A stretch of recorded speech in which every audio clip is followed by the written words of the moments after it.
Hello, my name's Iris and I'm 28 years old. A few months ago, I found out why my leech of a sister-in-law hated me for so long. And that was not as shocking as finding out her true nature. Let me start from the very beginning. My parents were poor. I was their only child, but I pretty quickly realized just how different I was compared to all the other kids around me. While the other kids got whatever they wanted almost immediately, I'd have to wait weeks to get whatever I asked my parents for. I watched my parents struggle and work as hard as they could to give me whatever I wanted. Every time I felt bad for putting so much more pressure on them, they'd tell me to repay them by studying as hard as I could. They didn't even let me work more than I needed to when I turned 16 because they wanted me to focus on my education so I could go further in life. Naturally, I worked as hard as I could on my education. My dad was a janitor at my school, which was a pretty prestigious private school, by the way, that had classes from the first grade all the way to senior year of high school. Because of his position at the school, I was given admission at a very low cost. I made the best use of my time at the school and worked so hard that I became the valedictorian when I graduated. Because of my grades, I was able to get into a great college with a full ride. It was a 3-hour drive away from home, and even though I did not want to leave my parents behind, I knew that if I wanted to truly help my parents, I had to leave. I worked really hard during college as well and managed to secure a great job through an internship that I was supposed to complete for my course. I then began to save up my money and eventually found an even better job with great pay. I spent another year or so collecting money, and when I had a sizable amount, I gave it back to my parents as a token of my gratitude. I told them to retire because I would take care of them. They were hesitant at first, but I assured them that I wanted them to rest because they spent their entire life working endlessly. After that, I began to send my parents money every month. Around the same time, I met my now husband, Alan. We happened to bump into each other at a cafe, and that got us talking. Alan is a very attractive man, so I decided to shoot my shot and asked him for his number. We began talking a lot over text, and I found myself falling for him. We went out on a lot of dates until we made our relationship official. We moved in together after dating for 8 months, and life has been great for us. About 1 year into our relationship, one day, Alan got a call. He picked up and went to speak to the person in the other room. When he came back, he looked upset, so I asked him who he had been talking to. "Who was that on the phone? Why do you look so upset?" "Oh, I just got a call from Mom." "Oh? Why are you upset about it? I mean, aren't you really close to her?" "Yeah, I love my mom and I'll do everything I can for her. I was just not particularly happy about her request this time." "Why? What did she ask?" "My sister's throwing a dinner party because she got a job this week and my mom wanted me to attend it." "Wait, didn't your sister get a job like 2 months ago?" "Yeah, but she lost it a month ago and now she got a new one, so she's celebrating it apparently." "That's good though. Why don't you want to go?" "I don't exactly have the best relationship with her." "Why?" "I mean, you don't have to tell me if you don't want to." "The thing is, I want to tell you, but I don't want to start anything in my family if you accidentally slip up. Not that I think you will, I just don't want to take any chances, especially since I haven't even told my mom about it." "That's okay. Could you at least give me a gist about your relationship with your sister? Like, when did it get bad, or why did you leave your mother out of it? I want to be able to help you out in any way I can." "That's really sweet, darling. Well, let's just say I found out some disgusting things about my sister after my dad's passing, and my mom loved my dad way too much. So if she found out about what my sister was hiding, she would excommunicate my sister really fast. My sister depends on my mom whenever she's out of a job, and I didn't necessarily want to hurt my sister when she was grieving too. Eventually, time passed. And now it's just too awkward to bring up again, so I've decided to distance myself from her. Wow, your sister must have done something really bad for you to go this far, huh? Yeah. Does she know that you've been distancing yourself from her? I mean, she hasn't bothered to ask me why I haven't been talking to her. So even if she has noticed it, I don't think she cares about it. My mom figured something was going on, but she strongly believes in not interfering where she doesn't belong. She's resigned to being our middleman and communicates everything about each other to us. That must be hard on your mom, though. I know. This is why I told her I don't want any updates on Darcy unless they're really important. I see. Well, I know I haven't met your mom or sister yet, but do you think I could accompany you to your sister's dinner? I could be there with you as moral support, and I get to meet your family. Really? You would do that for me? Absolutely, darling. That's what I'm here for. Thank you so much. You have no idea how much easier that will make it for me. I couldn't believe that I'd gone so long without knowing this much about Alan's family. I knew that Alan's dad had passed away 2 years ago, and I knew that he had an older sister. I didn't know anything else because Alan was very closed off about his family. I never questioned it because I saw no reason to. Some people have difficult families and it's hard for them to open up, so I never asked him about the subject. I was very curious about what his sister Darcy had done. While Alan didn't directly tell me about what she'd done, I figured that she'd done something money-related.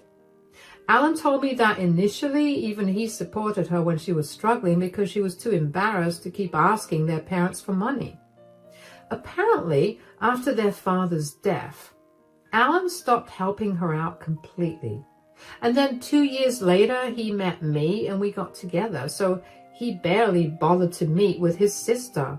The only time he saw her was when his mom specifically asked him to be there. Learning all the information made me very wary about my meeting with his mom, Blanche, and his sister, Darcy. I was prepared to be blindsided by something Darcy said, given all the information Alan had given me about her. But I made a commitment and I knew I had to keep it. And that weekend, when we got there, we let ourselves into the house.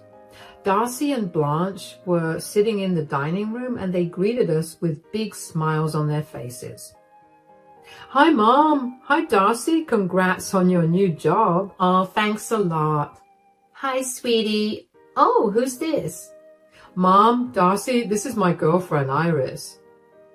Hello, it's a pleasure to meet you. Oh my God, I can't believe I finally get to meet you. I've heard so much about you, literally. Alan just can't stop talking about you. I hope he's only been telling you good things. Since when did you have a girlfriend, Alan? We've been dating for a year now. A year? How come I haven't heard about this? Well, we don't talk much, so... Mom, why didn't you tell me? I thought you knew, and why would I ever bring up Alan's love life with you anyway? Fine. Tell me more about yourself, Iris. How did you and Alan meet? We met through a dating app. We texted for almost 5 months before we even met in person. After we met in person, we just knew that we were it for each other. That's cute. What about your family history? Darcy, this isn't a job interview. Stop hounding the poor girl. I'm not hounding her. My baby brother's dating someone, something I had no idea about. I just want to make sure that he's making the right decision with the girl he's chosen. That's so rude. Yeah, you don't even talk to me, so who are you to judge if my girlfriend is right for me? Just because we don't talk as much doesn't mean I'm not your sister anymore. It's okay, I can answer her. I have nothing to hide anyway. My parents live about 3 hours away from here. I moved from my hometown to find a better job, which I did. I work as an accountant and I'm doing pretty well for myself. I can't help but notice that you conveniently left out your parents' jobs. I didn't think you'd want to know. Well, you thought wrong. Darcy, stop it. No, it's okay. My parents have retired now and I send them money because I'm really grateful for everything they've done to get me where I am right now. My mom worked as a dishwasher at several restaurants and my dad was a janitor at my school. That's so sweet. You're so kind to send your parents money. I don't think I'm doing anything amazing. I saw how hard my parents worked to make sure I had everything I wanted and just the things I needed. This is quite literally the least I could do for them. Okay, that's enough questions for Iris. Darcy, why don't you tell us about your new job?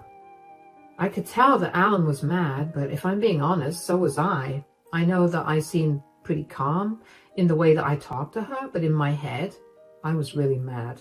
I mean, it was one thing to try and get to know someone's partner, but to be so invasive and judgmental was not okay. I don't know how well I could have conveyed Darcy's attitude, but during the entire conversation, she kept looking at me up and down in disgust. For the sake of keeping things cordial between us, I didn't say much for the rest of the dinner. I knew that if I had to have another conversation like the previous one with Darcy, I might have snapped and been mean to her. Instead, I chose to just remain a source of comfort for Alan. On our way back home from dinner, Alan apologized for Darcy's behavior. He told me that he would give Darcy a piece of his mind later on, but I told him to forget it. I didn't want to stir things up just as soon as I got introduced to his family. Over the next 3 years, Darcy was a pain in my side. She would not stop being passive-aggressive with her comments towards me. I could never get a read on why she hated me so much. She would always exclude me whenever she couldn't. She tried to humiliate me in front of Blanche. Blanche never said a thing and usually ignored what Darcy was trying to do, but I could tell that Darcy's behavior was beginning to irritate her too. Alan and I didn't meet Darcy much, about once every 2 months at most, but every time we did, Darcy always had something mean to say, either to or about me. Eventually, I learned to ignore her, and so did Alan. When Alan and I reached the 4-year mark of our relationship, Alan proposed to me. Of course, I called my parents immediately to tell them the news, and they were ecstatic for me. Alan and I decided to host a dinner for Blanche and Darcy that weekend. It was odd for us to be hosting both of them, considering we usually met at either Darcy's or Blanche's, but we were too happy about our engagement to worry about whether the two of them would have actually been surprised. We waited until dinner was over to announce the news. Okay, so we've invited you guys over because we have some news to give you. Oh, I hope it's good news. It's great news. Don't keep us waiting. Tell us. Iris and I are engaged. We plan on getting married in 5 months' time. Oh my God, that's wonderful. I was beginning to wonder when you guys would get married. I'm so happy for you too. Congratulations. Thank you so much, Blanche. Yeah, oh, this is good. I want to ask you the real question. How are you guys paying for the wedding? I don't see how that's any of your concern.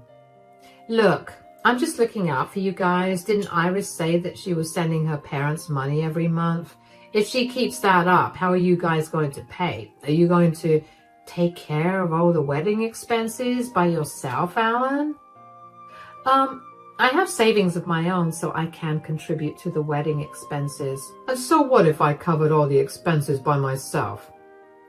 It's both of your wedding. Why should only one of you be responsible for paying for the whole thing? I don't know about you guys, but that seems like a terrible way to start a marriage.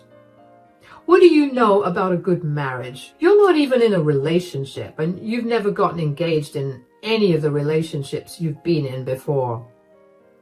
You don't have to be so unnecessarily rude. I've seen my friends' marriages fall apart because of poor financial decisions. After you guys get married, are you still going to let Iris send money to her folks? Let? That's her money that she's earning through her hard work. I have no say in how she spends her money, and I would never stop her from spending her parents' money because I love them and want them to be taken care of too. There's no need for this to turn into a fight.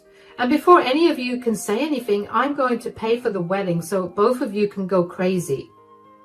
What? There's no need for that. My child is getting married. It's a once-in-a-lifetime event, and there's no way that I'm not going to pay for the wedding that both of you deserve. How do you know it's a once-in-a-lifetime event? Are you seriously suggesting that Iris and I will split up? You know what? I've had enough of you. Please get out of my house. If you want to come to the wedding, I want an apology, not only to me, but also to Iris. Darcy huffed before leaving the house. I was pretty shaken up by what she said. I knew that she wasn't my biggest fan, but I could never put my finger on what exactly she hated about me. I couldn't even bring myself to say anything more because I was so appalled by how she looked down on me. Did she think I was some leech that was after Alan's money? Blanche apologized a lot for Darcy's comments, and Alan and I told her that she had nothing to apologize for. Things were awkward with Blanche around for the rest of the night, so she too left pretty soon after Darcy. Alan was hopping mad after we were alone. He too could not believe how Darcy had talked about me, but I managed to calm him down. A week or so after that, Darcy called Alan to apologize, but ended up making things worse by doubling down on what she'd previously said. Needless to say, Alan was beyond adamant about not inviting her to our wedding. I stayed out of it because, if I'm being honest, I didn't want someone who looked down on me at my wedding either. Eventually, Darcy called me and gave me a pretty good apology. She called Alan as well and apologized to him. We slowly repaired our relationship, and by the time the wedding rolled around, I was on pretty good terms with Darcy. For the next year or so, Darcy and I maintained a cordial relationship. We weren't the best of friends, but she no longer made jabs at me, and she usually avoided talking much to me. I considered that a huge win because my anxiety about having to be in an awkward conversation was no longer there. Alan still kept his distance from her, and he advised me to do the same. He still didn't tell me why, but I knew that whatever the reason might have been, it must have been big enough for him to be so cautious of Darcy. Anyway, one day, out of the blue, Darcy texted me with an invitation for a barbecue cookout at her place the following weekend. I showed the message to Alan, and even though he didn't want to go, I wanted to because this was the first time that Darcy had actually reached out to me. Alan agreed, and the following weekend we went over to her place. She told us that she was celebrating getting yet another job that's apparently the best paying job that she's ever gotten. She invited quite a lot of friends and family over, so I spent a good amount of time socializing with others before Alan reminded me to get some food for myself. I went up to where the food was and made myself a plate. Just as I was done, Darcy snatched the plate out of my hands. "What do you think you're doing?" I'm trying to get some food for me to eat." "Why do you think you can eat here?" "You invited me to a barbecue, so why wouldn't I be able to eat here?" "You need to wait for the leftovers, which I'm sure you're used to because of your poor upbringing." "Excuse me?" "What's going on? Where's your food, darling?" "Darcy's holding my plate." "Why are you holding her plate? Give it back to her."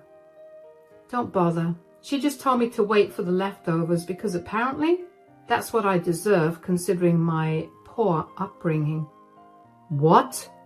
Darcy, did you really say that?" "Oh, please, Alan. We're all tired of pretending like we don't judge Iris for her upbringing. I mean, isn't it incredibly obvious that she only married you for your wealth?" "I did not marry Alan for his money. I married him because I love him. Have you treated me like trash all this time because you think I'm some gold digger?" "Look, I've watched my mother and brother squander away large amounts of money because they're too stupid to distinguish between those that are really in need and those that are leeches. You are a leech. I mean, what more can anyone expect out of someone who was raised by parents who worked as janitors and dishwashers?" "Darcy, This is a disgusting mentality to hold. How dare you talk down to Iris like that? It's funny that you're looking down on Iris. At least she didn't steal $50,000 from her father. What? What do you mean? Oh, Darcy didn't tell you, Mom? Alan, that's enough. No, Mom doesn't know. So I feel like now is the best time for her to find out what a disgusting person you are. What do you mean? When Dad was in the hospital and barely able to make good decisions, Darcy tricked Dad into signing her a check for $50,000 so that she could go to Vegas and gamble it away with her friends. You know how Dad was so stingy with his money, right? He wanted to save up as much as he could so he could leave us all huge amounts of money. So not only did Darcy get her share of Dad's inheritance, but she also got an additional $50,000. What? Darcy, is this true? How dare you even find out about that, Alan? It wasn't that hard to put together. You missed Dad's funeral because you were hungover and too far away. You were already struggling financially, so when I saw pictures of you gambling on Instagram, I put two and two together. Also, the nurse told me that you visited Dad a day before your trip, and after a quick look at his bank account, I figured out what you did. Okay, that is enough. I can't look at you right now, Darcy. You disgust me more than anyone has in my entire life. I'm going to go home. I'm so sorry that Darcy treated you so poorly, Iris, but I guess this is what you get from someone like her. Blanche left immediately after that. I was beyond shocked, and Alan was fuming at Darcy.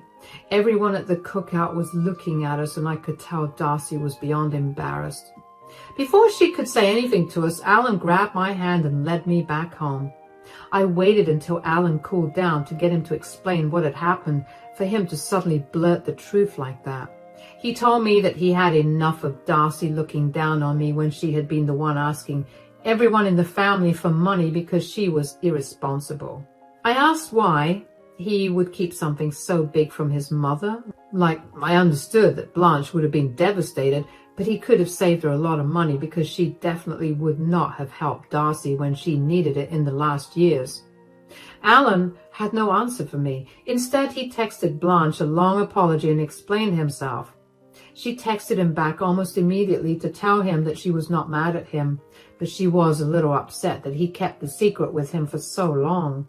She asked us to give us some space to process what she'd found out, and Alan reluctantly agreed.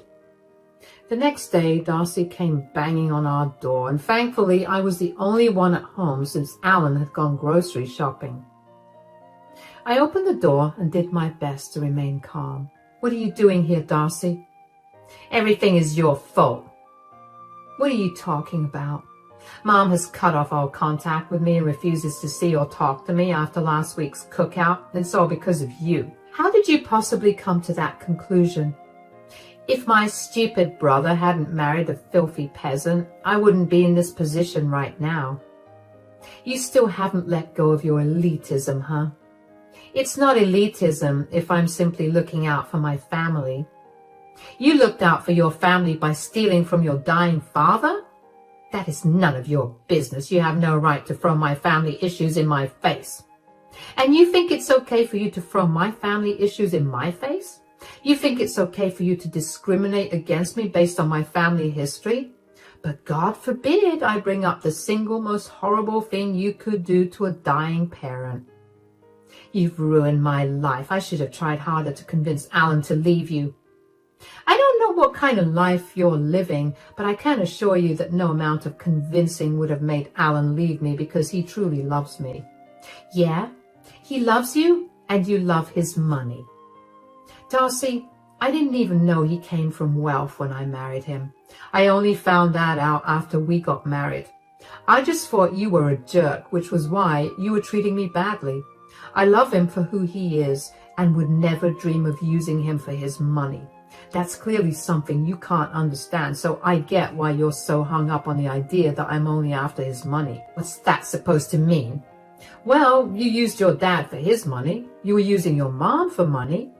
Before he met me, you used Alan for money. People are just ATMs to you. So when I came into the picture and Alan had better things to spend his money on, you felt threatened. You need to get help. And then also get a job that you can hold down for more than 3 months. How dare you talk to me like that? I was only nice to you because you're Alan's sister. I never understood why he barely spoke to you, but out of respect for who you were to him, I bore with your bullying. Now that I know why he doesn't care much for you and why you bullied me, I see no reason to be nice or respectful to you. Both Alan and I want nothing to do with you. Leave us alone. Never come back. And if you bother us again, we will call the cops on you. Goodbye. I slammed the door on Darcy's face because I knew that if I gave her a chance, she would keep talking. Darcy had some audacity to come to my doorstep and blame me for her actions. I was seeing red, but I knew for sure that if Darcy tried to contact us again, I would file a restraining order against her. Luckily for her, Darcy took my threat seriously and didn't try to bother us in person. She did, however, bombard me with texts almost every single day to tell me what a horrible person I was and how her life went downhill the second I came into her family. I ignored those messages and focused on helping Blanche. I didn't get to speak to Blanche after the party for a few days because she insisted that she wanted some time alone. When she finally agreed to have Alan and me over, we rushed over immediately. As soon as Blanche opened the door, I could tell she was not doing good. She told us that she was heartbroken that Darcy treated her late husband that way when he'd done everything he could to provide for her. Darcy had always been a little difficult, but her father had always made sure that she had everything she wanted. In his final years, he decided to not help either of his children out because he wanted to leave them with sizable inheritances. And for Darcy to trick her father into giving her such a large amount, which she just wasted, was absolutely disgusting. Seeing Blanche so hurt only made me angrier. I knew that Blanche was an amazing person, so I was sure that her husband was also a great person, especially since they also raised Alan to be a wonderful man. I couldn't understand how Darcy could have been so heartless to her own family, who had her back through every problem that she created for herself. Blanche also apologized to me over and over again for not standing up for me against Darcy. She told me that she had many talks with Darcy about her attitude towards me, but Darcy would always brush her off. I told her that I don't mind that she didn't stand up for me because I didn't expect her to. Darcy was supposed to know what was right and wrong, and she had no reason to treat me so poorly when she was a horrible person. Anyway, Blanche also told us that she had gone completely no contact with Darcy. She refused to help her out, regardless of what problems she was going through. And true to her patterns, in 4 months, Darcy lost her job. She tried to ask us for help, but we firmly refused. Blanche blocked Darcy everywhere and did not answer the door when she came banging on it. Last I heard, Darcy managed to get some help from her friends, who also quickly got tired of her and stopped talking to her. I have no idea what's going on with her now, but I'm sure that she's not doing well. As for Alan and I, we're doing great. We've made it a point to visit Blanche regularly, and she's gone back to being her usual bubbly self. We're all happier now, and we've all come to realize just what a burden Darcy had been to all of us. Anyway, we're all onto bigger and better things. Thanks for listening to my story.